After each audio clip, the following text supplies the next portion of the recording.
what time we had in mind. But again, thank you for having me. I'm not quite sure Get Rich Startup is quite the title that we're talking about. It takes a lot of blood, sweat, and tears to actually build something from scratch and make it realize its value. So I think it's long years and long days and long nights of hard work required to get there. Of course, that was just really on the lighter note. But to understand the big picture of what is happening in the startup ecosystem, India has seen a boom. There are challenges in China, and some would argue, given what is happening to the interest rate and the way how the US markets are moving, there is a bit of a readjustment. It's not a shakeout. It is not a meltdown, but it is a readjustment which is happening in the startup world. Your thoughts on that? Look, I think first of all, we all have to rejoice in the fact that I've been watching this and investing in the Indian startup ecosystem for almost 2 decades now. And what's phenomenal to watch is the fundamental shift in the appetite for risk.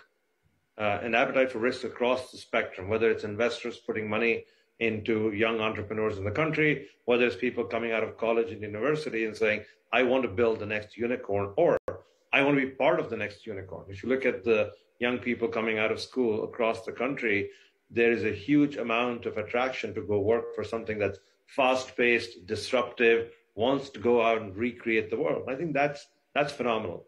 Listening to the people who introduced us, the fact that India now can boast unicorns in aggregate closing in on 100, and I think about 15,000 startups have been recognized last year, which is way more than 5 or 6 years ago. We're talking in less than 1,000 startups, and there's still, people come out of school and their parents want them to go work for an established organization, not to go to some small startup with 4 guys in the garage or 2 guys in the garage. So that's phenomenal to watch, that we are building the culture where the young people in the country want to go be part of something exciting and something new.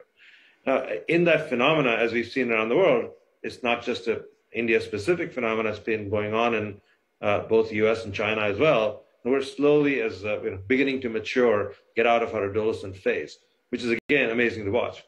The current scenario around the world, the economic scenario, the fact that money supply has been suddenly begun to shrink because of pandemics and wars, is causing a little bit of a, I think, revaluation of startups. But this is all in the life cycle of what a startup will go through. So I'm not particularly worried about where we are in terms of startup valuations. That's not going to impact the long-term trajectory of what we're witnessing in India as well as globally.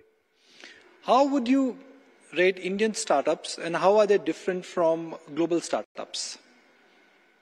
I think we've been through the phase, the journey. Remember, startups have been a phenomenon around the world, have been a phenomenon in India as well. And Indian startups are in a phase where they started off wanting to address the local market.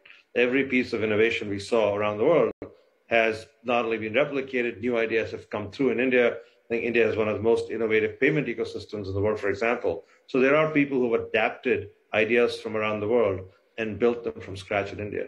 I think what's fascinating to watch is I'm beginning to see a class of startups who have global ambitions coming out of India, which to me is most heartwarming. Watching companies which are started in India were saying, why can't I solve this problem globally? Why am I restricting my thinking or my abilities to the fact that I'm going to, serve the Indian market of north of 1 billion people? I actually would like to serve the global market. Watching those startups emerge, watching those startups to get on the global stage. We saw our first, India-started company go public on the NASDAQ. These are all amazing things to watch. And I think the time has come where startups out of India are going to start seeing success, not just in India, but also outside of India. Lot of